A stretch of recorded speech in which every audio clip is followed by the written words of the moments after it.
See, it can be a bit dangerous to share anything on social media because it might come back and haunt you a little bit. And what a time to talk about leadership, right? I mean, and especially in front of you, you are leaders, right? We probably have a couple of 100 years of experience in leadership. What can I possibly teach any of you?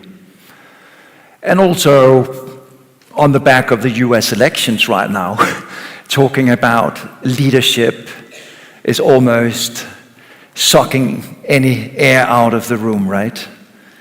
What are the type of leaders we should look up to? I promise you that you won't see any copy, you won't see any graphs, you probably won't see even any statistics today. What I'll try and share with you is what I've learned over the years in terms of creating change. I've been in a sort of hurricane's eye of purpose, sustainability, transformation. And I think one thing we really need to take, and that's really good timing here today, that we really need to listen to is a lot of people in the US, I think in Europe, say to all of us that what we're doing right now in terms of the change that we're trying to do, we aren't doing the right way. So we can talk a lot about big things like sustainability, climate, digitalization, but there is a significant part of society that doesn't feel listened to. When I wrote my first book, I had a clear idea about what purpose looked like. The kind of Patagonia type purpose, right? We're in the business to save our home planet. But I realized that exactly that is part of the problem. That the way that we create leaders, that the way leaders behave are not the right way. And sitting in your chair right now, I mean, George put it nicely up there, 10 things that you need to think about. Wow, what are you going to do tomorrow? 10 things? Really? So right now, in my opinion, faced with all these daunting challenges, and I'm not going to say that sustainability should be top of the agenda or artificial intelligence, but if you look at leadership today, it kind of looks a little bit like this. You're stuck in a fistball, swimming around. You don't know what to do. Short term, short term, short term. Growth, growth, growth. That's the challenge. How do we get out of that cycle? How do we enact the longer term change? If we look at the UK, the average CEO is in his or her chair right now down to 5 years. I mean, Neil talked about what? Transformational change, 4 to 5 years? Then you're off to your next job. How are we going to succeed? If I look at climate goals, I see a lot of transformation talk today. I see a lot of word mentioned about sustainability. Most of you have 35, 40, 2050 goals. How are we going to succeed? In marketing, it's even worse. I think the average is 18 months right now. So if there's anyone from marketing, that's actually the amount of time you sit in the chair. So the question is, where does change come from? Government? I mean, look at the UK. They've changed governments like I change underwear, right? Most likely not. I know you guys have a bit of a volatile history with government as well. So we probably can't really trust government. All business want is stable government, right? You can trust. So what you do, you can at least reassure that sustainability, climate is on the agenda. Take business. Can business really change? Create the sort of change that is expected? Sorry, I don't think you can. The pressure in terms of quarterly results prevent any long-term change. So my only hope at the moment is in fact that people can, that all of you can, that maybe that's the thing about those empowered leaders in some way, right? And leadership is changing. It was a lot easier to be a CEO a couple of years back. You probably remember this guy. Because back then leaders could be weird. They could play golf. You didn't have to deal with all these other complicated things. You didn't have to be on a stage and talk about purpose as the North Star. sort of the burning thing of the organization. Today, I think the CEO probably looks a little bit different, probably more like this. Because you need to be a tech wizard, the best at human resource, the best at climate, the best on stage, to talk with conviction. And we all know unicorns don't exist, right? But that's expectations. And in some ways, I think fundamentally, we are to blame ourselves. I am to blame. With my first book, Good Advertising, I said, business needs to act as a force for good. They need to solve society's problems because by the end of the day, you created them. What did that create? A room of overheated rhetoric. The amount of time I see on corporate websites do good for people and planet. Really? Do we believe in that? Business doing good for people and planet? Is that what we believe in? So maybe it's not so surprising that there are more and more people in the US that had enough of discussions of unicorns and rainbows and trans movements and climate. They don't understand that because most people aren't worried about the end of the world, but end of the month, the paycheck. So we need to remember where people are at. So the division is not very easy these days to navigate a divided world. Because by the end of the day, most people just want to go about their lives, the fears, the challenges that they're faced with, and then there are these bigger climatic changes. And so we become a little bit schizophrenic in this. What should you do as a leader? Should you go up and fight the big fight? What should you do? What is the way that you go about your leadership? You told very easily that I started my early years in advertising, and this was obviously the result of the climate summit back in 2009 when I wrote my first book. That's what inspired me to act. This was a much younger Thomas. The first book was called Good Advertising. Back then it was a lot simpler. It was a lot simpler. Because back then it was the early days of Unilever, Paul Polman, the Sustainable Living Plan. It was a time where I felt extremely inspired, that I thought business can do this. But I remember I was doing a talk back in those days at the embankment at Unilever. And I did this talk about purpose and how purpose would change the organization and how purpose drive profit. But then one of the brand folks raised her hand and she said, Thomas, I kind of, I buy into that purpose thing, but the thing is, I'm probably sitting in this role for 3 to 5 years more, and then I'm on to maybe another brand in the Unilever portfolio. Why should I stick my neck out for purpose? Why should I stick my neck out for saving the world? And that question stuck with me for a while. But I continued my mission. I said, organizations need to have a purpose, a role to play in society. And this was also the time of Howard Schultz. And we saw Starbucks, the rise of Starbucks, and how people bought into purpose and how those purposeful brands grew.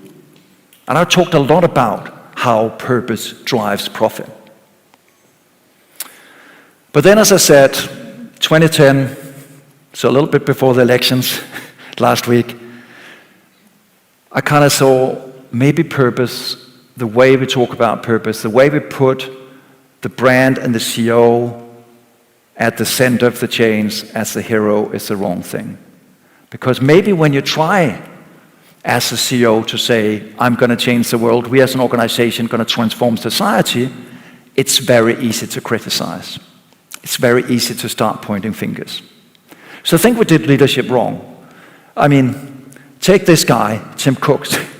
Back in the days, it was very easy. He was just about doing amazing products in the hands of consumers. Suddenly he stands there under the rainbow like some sort of god. Do we really authentically believe that Tim Cooks want to make the world better? Maybe, maybe not. It's so easy to criticize. Take Foxconn, the Foxconn scandals that keep coming up, one of their suppliers. Think about at their factories, there are people who go to work and they decide that working condition is so bad, so they rather want to jump out of the window. So probably not 100% viable story. Or this guy, In some ways, I kind of like him though, Richard Branson. At least he's trying. I think that's the thing about experimentation you guys talk about, right? He somehow gets it right. And why I'm sharing this? Because when we talk about values, when we talk about empowerment and all these things, the challenge is that most of the time we don't succeed. When we have organizations like Nike, one of the most famous brands in the world, that supports an American football player, I don't know a lot about American football, but says that believe in everything, even if it means, believe in something even if it means sacrificing everything. You would think Nike, with a long history of diversity and inclusion, that this is the right thing to do, to believe in your values, to have a strong value-based leadership. And I promised you some fire, but this happened. A lot of angry customers that felt that what Nike was doing wasn't aligned with them. More division. Or take Harley Davidson, and I like Justin Seitz. He was first at Puma, did a lot of interesting stuff there, then at Kering. Now you have a German heading up Harley Davidson. And Justin Seitz did something quite basic. I mean, we had training here before. He did some diversity and inclusion training.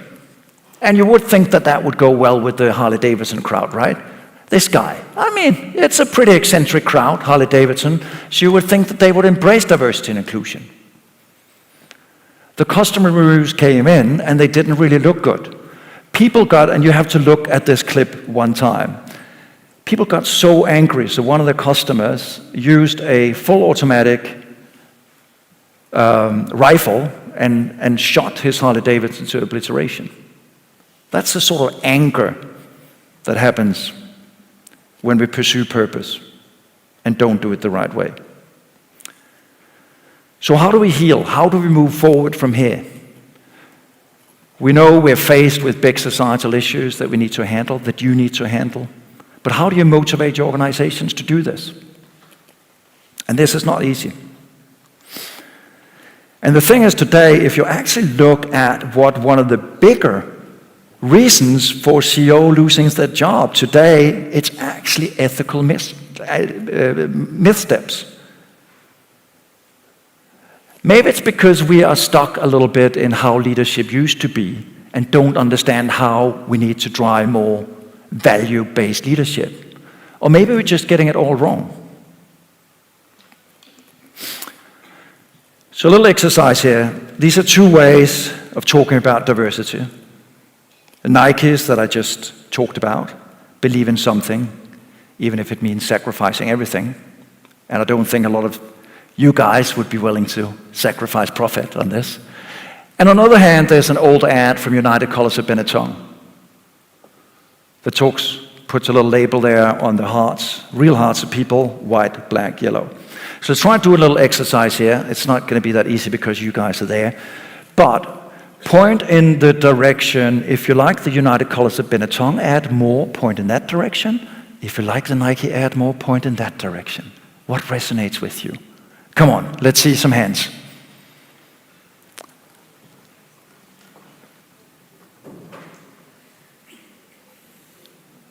Some mixed reviews here.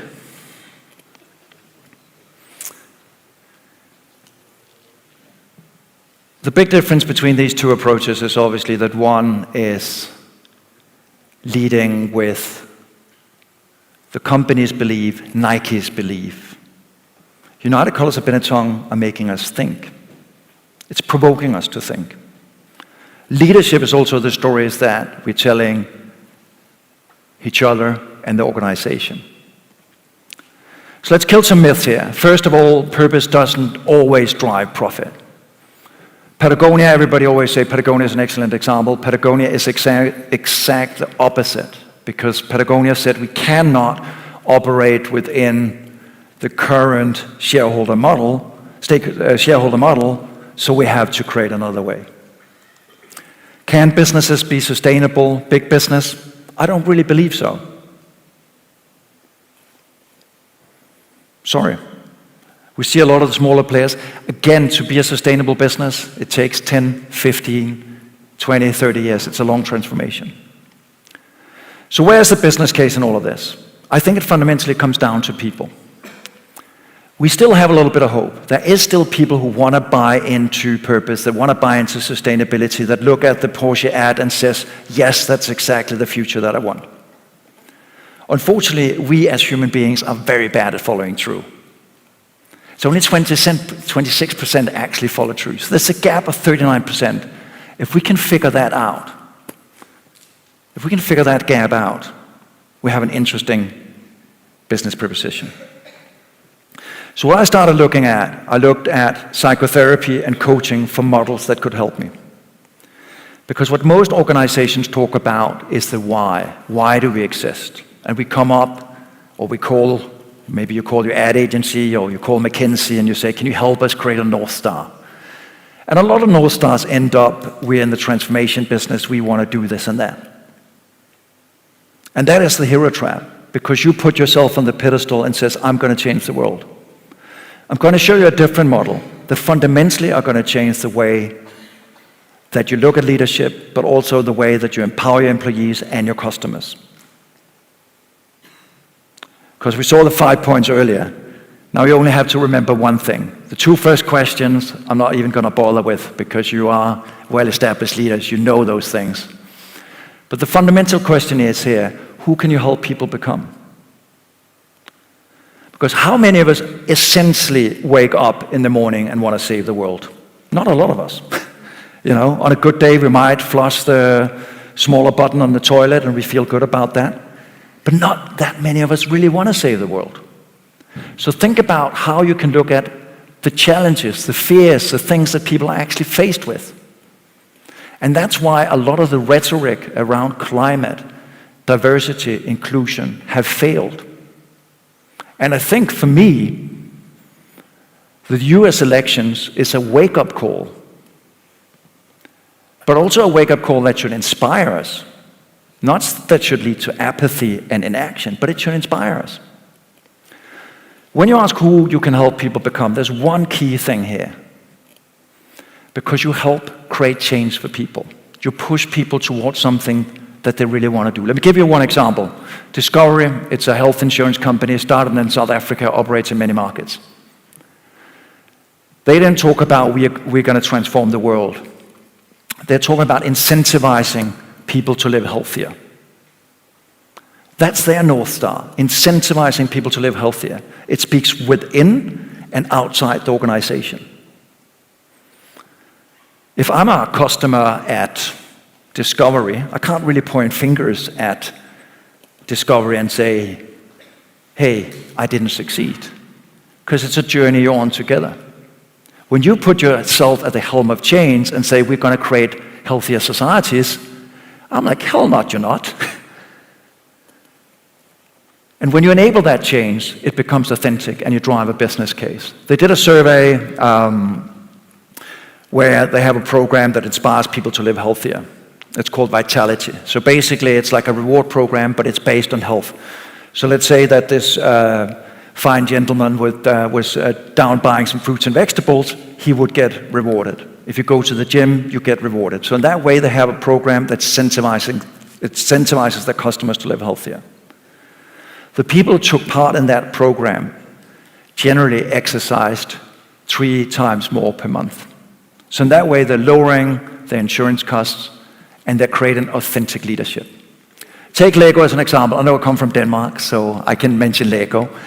They talk about inspiring the builders of tomorrow.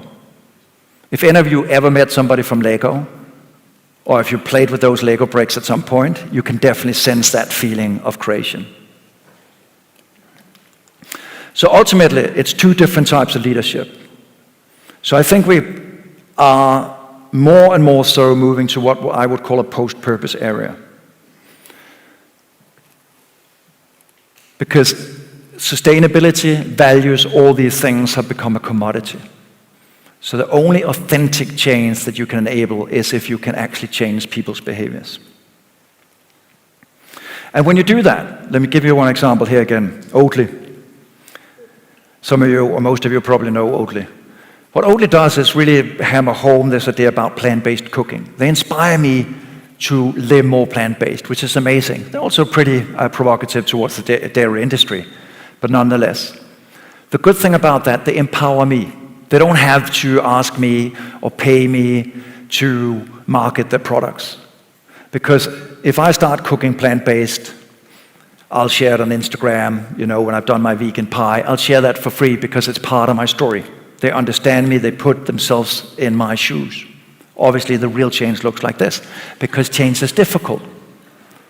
Change is fundamentally difficult. And again, and this is in the world of advertising, so sorry about that. But when we compare, and we did the study with GfK, when we compare these two types of approaches, one approach that put the brand, the organization at the center of change, and one that puts each and us at the center of change, we see people feel more inspired, they feel more compelled to buy your products and services, and they feel more compelled to act. So I believe if you are to unlock any of this stuff, if you are to bridge that gap of 39%, this might actually be the way forward. And now to this stuff, climate. We are faced, obviously, with a crisis that, for businesses, are extremely difficult to deal with. Again, we're stuck in the short-term mindset, but obviously we are seeing right now, almost on a daily basis, how that is changing society, and will even do so more going forward. And you can say in some aspects, we are way past trying to correct this, but we have to get ready. And it's disheartening to see how we don't understand the bigger picture of this. This is just from the US, homeowners and insurance companies. And you just faced it recently in Greece, in Athens as well, wildfires. That so many insurance companies right now in the US are not profitable. So when insurance companies aren't profitable, they probably won't insure my house. And where do we go from there? And the challenge is, how do you create that sort of shift? It does seem like people have a hard time understanding that. And what I see from business is this approach here again. Let's talk about 2030, 2040, 2050. We're going to change. It takes time. We all know that. Let me give you a good analogy here, why I don't like this. So let's say I'm here in Athens. I get home a little bit earlier to my partner than I initially said. And I take my partner, she's there with another man. I obviously get upset. She shouldn't do that. She's unfaithful. I get angry at her, and she says, "But Thomas, listen up now. What I promise you is that towards 2035, I'm going to be a little bit more faithful every year. Until 35, we're all good." Would we accept that? Would you accept that? Why do we think the rhetoric around 35, 40, 50 is going to help anything? Because right now, people actually have an ability to make a choice between your product or somebody else's product. Young generations are getting more and more angry. Grandparents finally are also joining the fight. My mom is finally waking up to climate, and that's great because they see this is affecting their grandchildren. So what do you do as a business? You start thinking about decarbonization, you start thinking about products. One of the companies we worked with is Carlsberg. In many ways, Carlsberg have put an ambitious plan with a framework that was called Together Towards Zero, trying to motivate the whole organization, trying to use innovation to drive change. And they did some amazing stuff. You know those six-pack ring on beer cans? Obviously those are bad, they pollute the environment, they end up around the neck of a turtle or whatever. So they wanted to get rid of that. So they created an amazing innovation. So with a little glue between the 6 beer cans, they got rid of it. And you would think, amazing, great, all good, solved. It was launched in Denmark and some other markets, but in Denmark it didn't go well. Because consumer didn't like it. They didn't like the inconvenience. It wasn't kind of the same feeling. They had to do this instead of just taking the beer. So even though you want to change as companies, the problem is most of the time people aren't willing to sacrifice much for this. Convenience? Hell no. So we're stuck a little bit. But we also know that we need to move people.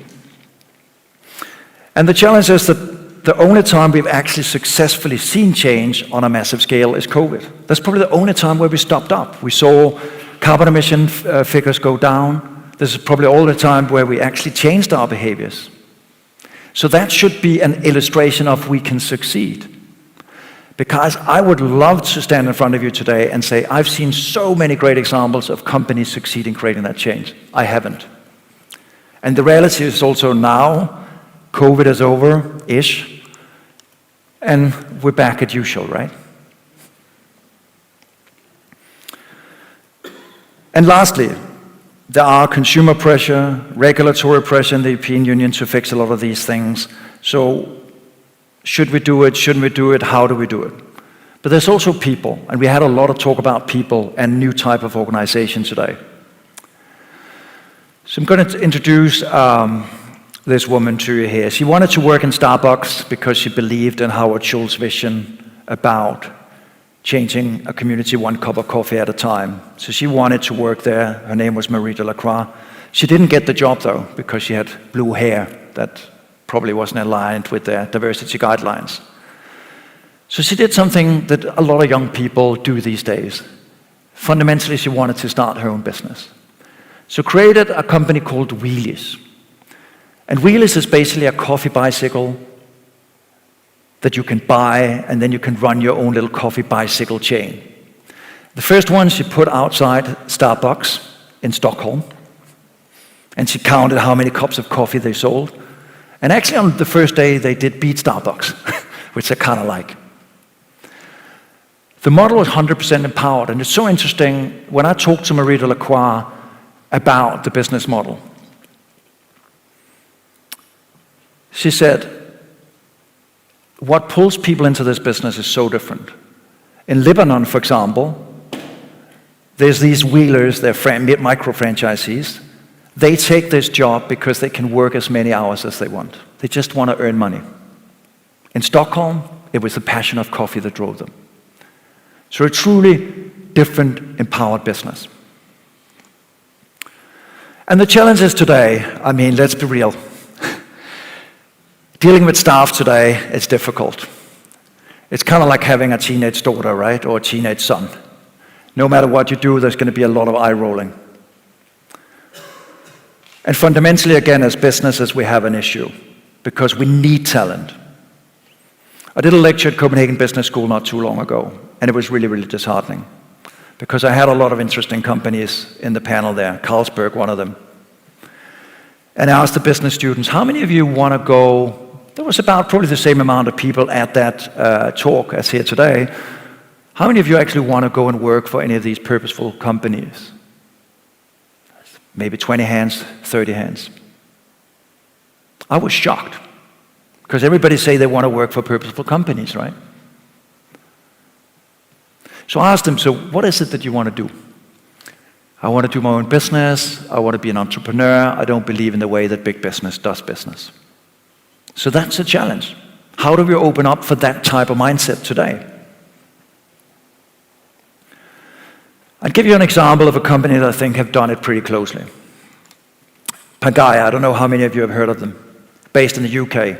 It's actually a material science company, but it kind of looks like a hip fashion company, doesn't it? Basically what they do is that they create all these different types of material science products, but to showcase the power of the science, they do, whoa, that's not actually the one. This one, yes, they showcase, you are like, what the hell is that?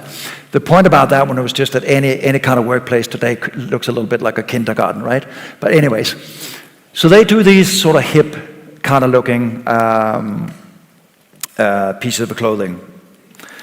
And one of the things they do, for example, is instead of And this is an example of one of the material sciences where they actually basically suck carbon out of the air to create sunglasses. So it's actually carbon negative or carbon positive. But what I love about them is when you listen to what they write on their website, they talk about being a collective of empowered people, scientists and others who actually join on a shared mission.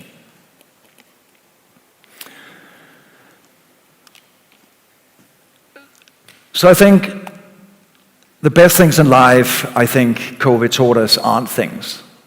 That if you really want to inspire people, it's really about finding that ability. I'm so happy that you read that little thing for me, because I thought for me when I started in advertising, it was the creativity. It was the idea of solving stuff that drove me. Climate sustainability is a nice add-on because I sleep better at night. But don't fool yourself to think that just because young people say they want to work for purposeful companies with sustainability platforms and climate platforms, that's what drives them. You need to think about what they're passionate about. So you all know what IKEA is famous for, right? Yeah? Yeah? Getting people into trouble.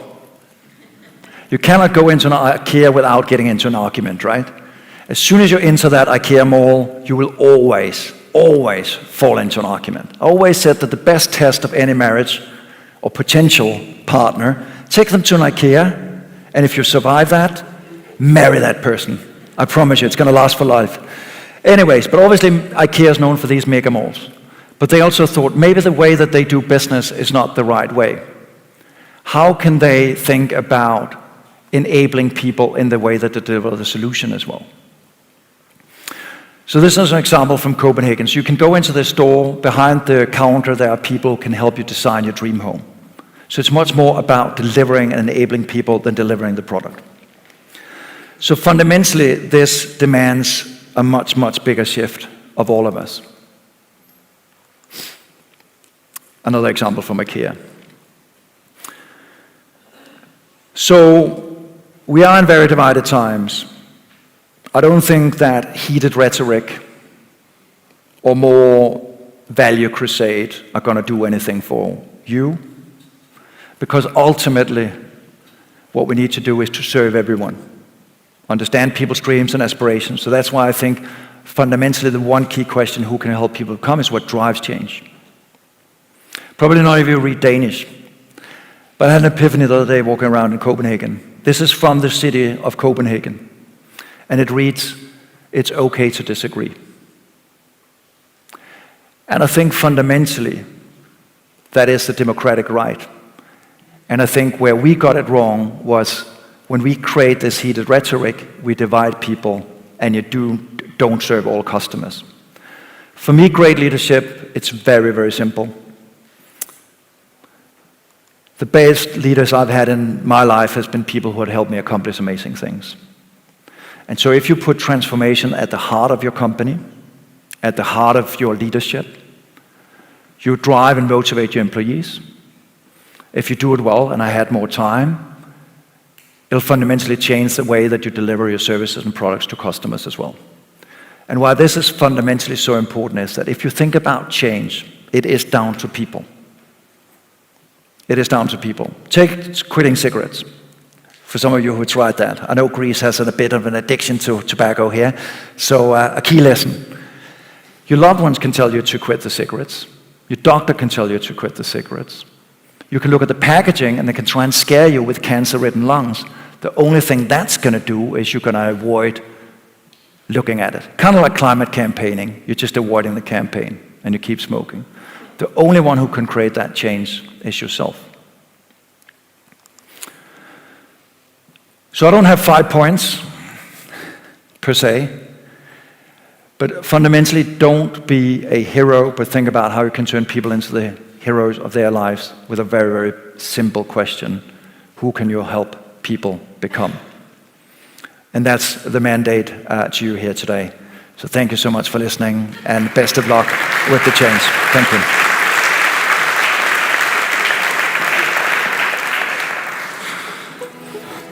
Dear Thomas, can I have a word with you? Okay? I know that you are one of the very few people that I know globally that although you are in front of the lights, you don't care about the lights. Yeah. So, supposingly that we make this discussion, just me and you, having a glass of wine. Nobody's here. Yeah. Okay? Why so many leaders globally that I know that you have met them in person, they don't follow your approach? That's a good question. I think the answer to that is that you fundamentally always feel that you're up against so many things. We had a list of 10, we had a list of 5 things. If you look at putting a man on the moon, that's one challenge, right? I think it's that thing about focusing just on one thing and saying, this is the one thing that I want to fix. And I understand that it can be so difficult in this super volatile world to actually take that decision. But I've seen leaders like the global marketing guy of P&G, Mark Pritchard. I interviewed him. And it's so interesting to see how much clarity it gives you when you do that sort of mindset shift and how much it helps you in taking your day-to-day decisions. And I'm happy you actually read that little quote that I posted a couple of days ago when I was a bit frustrated about the outcome of the US election. And because it simplifies things. So I think the barrier is just that there's too much on the table and too little time to actually say, this is the one thing that I'm going to focus on right now. So I think before we think about digitalization or any of that stuff, you need to begin with the fundamental, and that is actually just asking yourself that one question, and I think that's the driver of any change. One simple thing to do. So we don't have the right leaders. Sorry? So we don't have the right leaders. Yeah. Okay? Yeah. Okay, let's go back now and assess this kind of leaders that are not capable enough. Yeah. Okay? We're coming the last 15 years after so many crises globally and locally. Yeah. Financial crisis, geopolitical crisis, weather disasters, wars, artificial intelligence, change on everything, okay? And then we come back and we say, we do not perform well. Yeah. And we do not see a bright future. What are we doing wrong? What are we doing wrong? That's a big question. I think fundamentally the challenge with volatility is how do you come out with a strong response? And again, I think purpose or having that North Star is going to help you in some ways. What I've seen failing over these last 15 years, 20 years, and I'm part of it myself, I would say, is that I think we haven't created a compelling enough narrative for people to believe in. And that's a shame. I think the climate movement in many ways have failed because it was a very exclusive movement. It was like if you weren't super green, if you weren't eating vegan, you weren't welcome. So I think we created a lot of division over the last 15, 20 years. And so realizing, having written the first book about 2009, I think that is where we fail, that we forget that we're all on this precious blue little planet together, and we need to find solutions together. And we don't do that by dividing the people or point fingers at people who are climate skeptics. I don't point fingers at climate skeptics because I don't think it's going to drive society any closer to anything good. It's the analogy I often use is if you are in school and you're good at math, you're not going to cheese the students who are not. So I think we systemically have just missed this opportunity to unite. And so I think we just are in very divided times.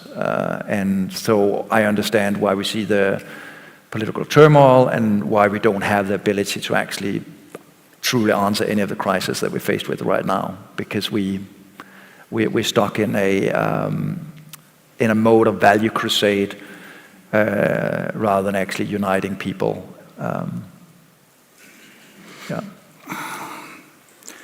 That was a big question, though. What would you expect from me? I know, yeah. Unfortunately, you know me. Yeah. One question from the audience. Let's make it clear that comes from the audience.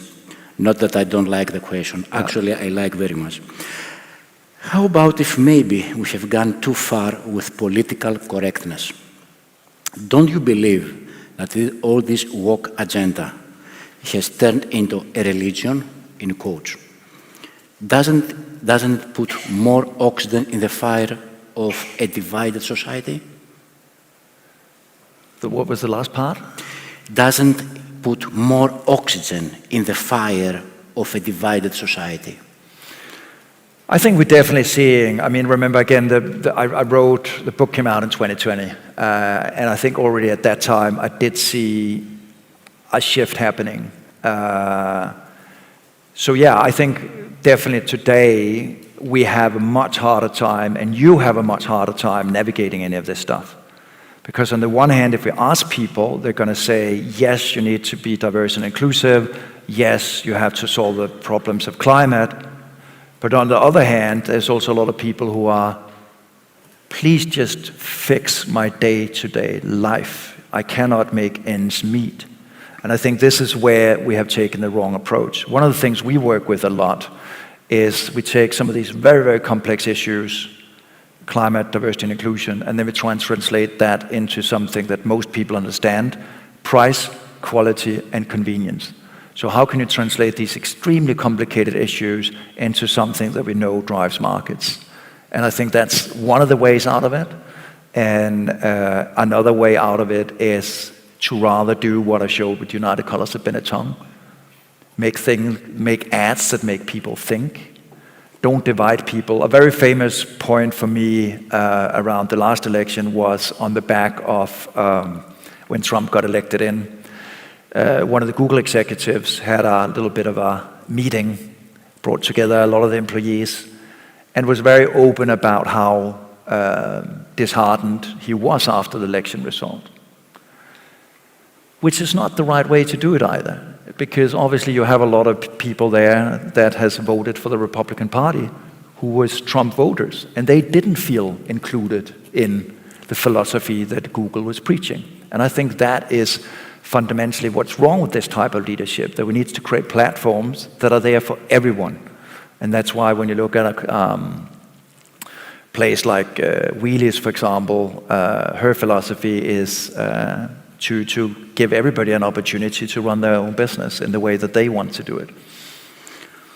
Many challenges at the same time. Transformation priority number one, put people in the hero agenda, but we have artificial intelligence at the same time. Yeah. I have lost now my mind. Yeah. When I go back home, I don't know what am I going to do. Yeah.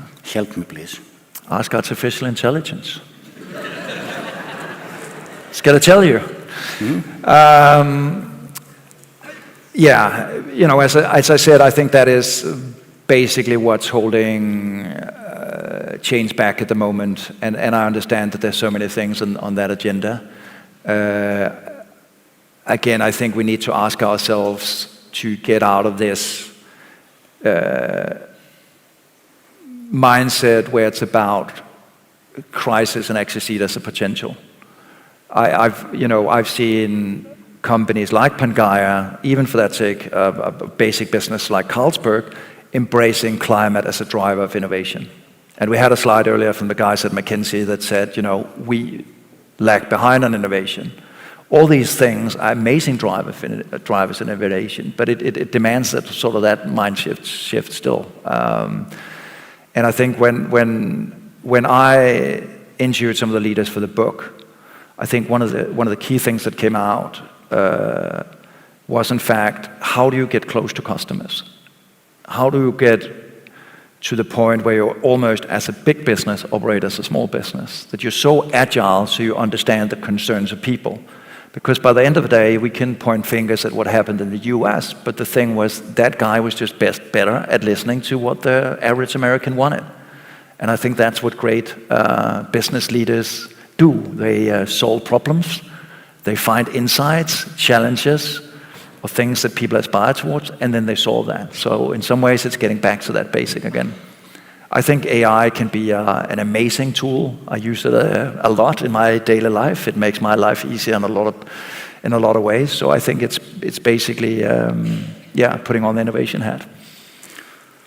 So what's going to be all about your next book? I'm working on a lot of different stuff at the moment.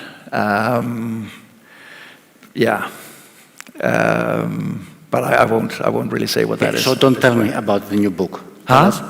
Don't talk about the new book. Yeah. Just talk about what would you like in the future to tell us.